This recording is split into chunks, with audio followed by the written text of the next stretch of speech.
Assalamualaikum warahmatullahi wabarakatuh. Kembali lagi pada pembelajaran IPA kelas 8 kali ini, yaitu yang mau kita bahas adalah sistem gerak manusia. Sistem gerak pada manusia terdiri dari rangka, sendi, dan otot.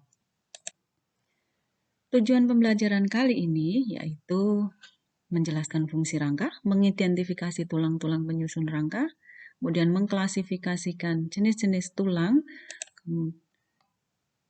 kemudian menjelaskan struktur tulang, mengidentifikasi sendi, dan menjelaskan struktur otot, jantung, polos, dan otot rangka. Pertama, fungsi rangka, pertama menegakkan tubuh, kemudian memberi bentuk tubuh, melindungi organ yang penting berada di dalam tubuh, misalnya otak, organ dalam misalnya paru-paru, jantung, lambung, dan sebagainya. Keempat, sebagai tempat melekatnya otot, yaitu pada tulang akan tempat menempelkan otot. Fungsi yang kelima yaitu sebagai tempat pembuatan sel darah. Keenam, sebagai alat gerak pasif. Penyusun rangka terdiri dari 3 yaitu tengkorak, rangka badan, dan tulang anggota badan. Yang pertama, tulang tengkorak terdiri dari tulang wajah dan tulang kepala. Dan tulang tengkorak dibagi menjadi beberapa macam, yaitu ada tulang dahi, baji, tapis, hidung, tulang air mata, tulang rahang atas, rahang bawah, tulang ubun-ubun, tulang kepala belakang, dan tulang pipi. Jumlah tulang tengkorak dan jenisnya dapat kalian lihat di sini.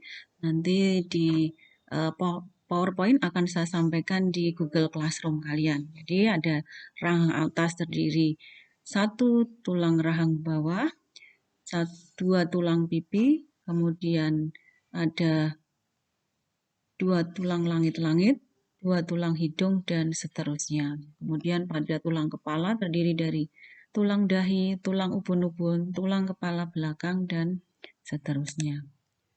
Tulang rangka badan terdiri dari mulai dari tulang kepala tadi ke bawah, yaitu tulang leher, punggung, tulang pinggang, tulang kelangkang, dan tulang ekor.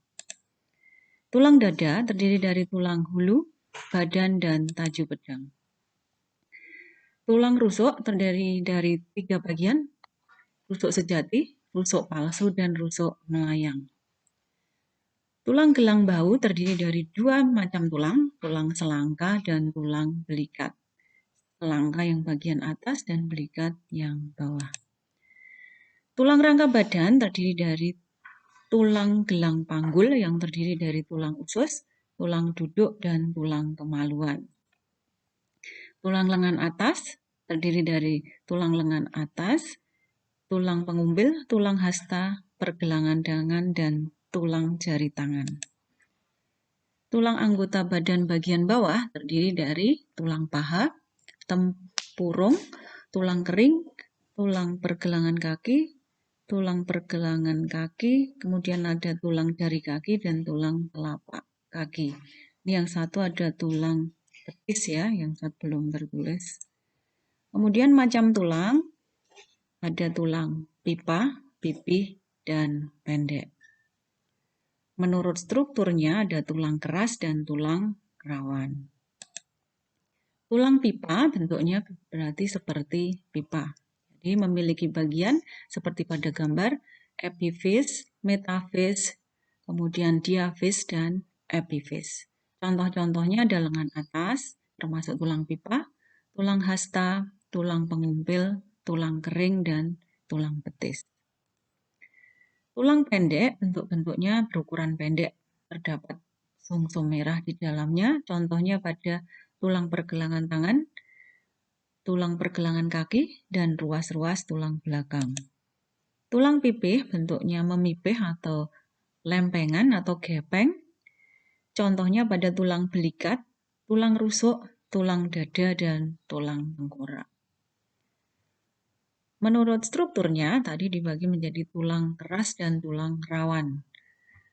Tulang keras tersusun atas jaringan ikat yang padat dan matrik tulang. Seperti pada gambar di sini, Ada bagian-bagiannya, ada tulang keras, pembuluh darah, tulang spons, dan tulang keras. Di sini ada sumsum tulangnya. Kemudian strukturnya di sini ada permukaan luar tertutup oleh membran padat, yaitu periostum. Periostum berfungsi sebagai tempat pertumbuhan tulang dan tempat melekatnya otot. Dalam saluran tulang keras terdapat saluran namanya saluran Harpers. Terdapat pembuluh darah yang memberikan makanan pada sel tulang keras atau osteosit. Ditinjau dari bahan penyusunnya, tulang keras dibagi menjadi tulang kompak dan tulang spons. Kalau kompak berarti penyusunnya rapat atau padat, dan tulang spons penyusunnya berongga.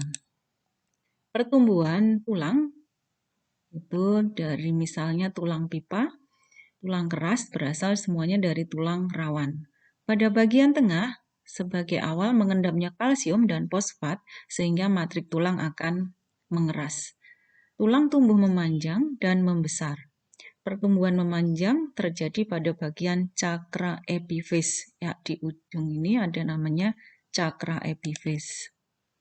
Proses penulangan pada tulang rawan banyak mengandung osteoblast. Osteosit atau sel tulang terbentuk dari osteoblast. Osteosit mensekresi protein menjadi matrik tulang dengan penambahan senyawa kalsium dan fosfat. Tulang menjadi keras, sehingga selama proses penulangan, epifis dan diafis membentuk cakra epifis yang tidak mengalami pengerasan. Cakra epifis mengalami penulangan sehingga tulang memanjang. Pada bagian tengah tulang terdapat osteoklas. Osteoklas menyerap kembali sel-sel tulang yang rusak dan dihancurkan. Aktivitas osteoklas ini menyebabkan tulang berongga dan akan terisi tulang. Tulang rawan atau kondrion atau kartilago merupakan kumpulan tulang rawan atau kondrosit menghasilkan matrik kondrion yang bersifat lentur. Sendi atau hubungan antar tulang, dulu mungkin di SD sudah pernah ya macam-macamnya. Ya, ada sendi mati, sendi kaku, sendi gerak, yang macamnya ada engsel, peluru, putar, luncur, dan pelana. Nanti di buku paket bisa dibuka kembali ya, macam-macam sendi gerak. Ini yang terjadi banyak gerakan ya. Kalau pada sendi mati tidak bisa digerakkan, sendi kaku sedikit gerakan, kemudian kalau sendi gerak banyak gerakan atau diartrosis. Jadi sendi ada 3, sinartrosis, amfiartrosis, dan diartrosis. Nah, ini sendi engsel. Ada sendi peluru, contohnya pada gelang bahu, sendi putar, kemudian ada sendi luncur, sendi pelana, kemudian setelah itu kita masuk ke otot. Ya. Nanti otot macamnya ada 3 macam, yaitu otot polos, otot lurik, dan otot jantung. Otot berfungsi sebagai alat gerak aktif yang menggerakkan tulang. Kalau tulang sebagai alat gerak pasif. Ciri otot bekerja akan mengalami kontraksi. Nah, ini ciri-ciri otot lurik. Nah, ini ada selnya berbentuk silindris, memanjang, dan banyak inti. Dilihat dengan mikroskop, bentuknya seperti lurik, sehingga ada garis gelap dan terangnya, dan bekerja secara sadar. Nah, ini beda dengan otot polos, bentuknya gelendong, kemudian inti satu di tengah, tidak memiliki garis gelap terang, dan bekerjanya tidak sadar karena berada di dalam organ dalam tubuh. Otot jantung berada di dalam jantung, kemudian strukturnya sama seperti otot lurik, tetapi otot jantung tidak bercabang. Maaf, ini ya otot jantungnya bercabang, kalau ini otot lurik itu tidak bercabang. Inti sel berada di tengah, bekerja secara tidak sadar. Perbedaannya dapat kalian lihat di sini. Perbedaannya ada bentuk, inti, letak, reaksi, dan sifat kerja. Otot lurik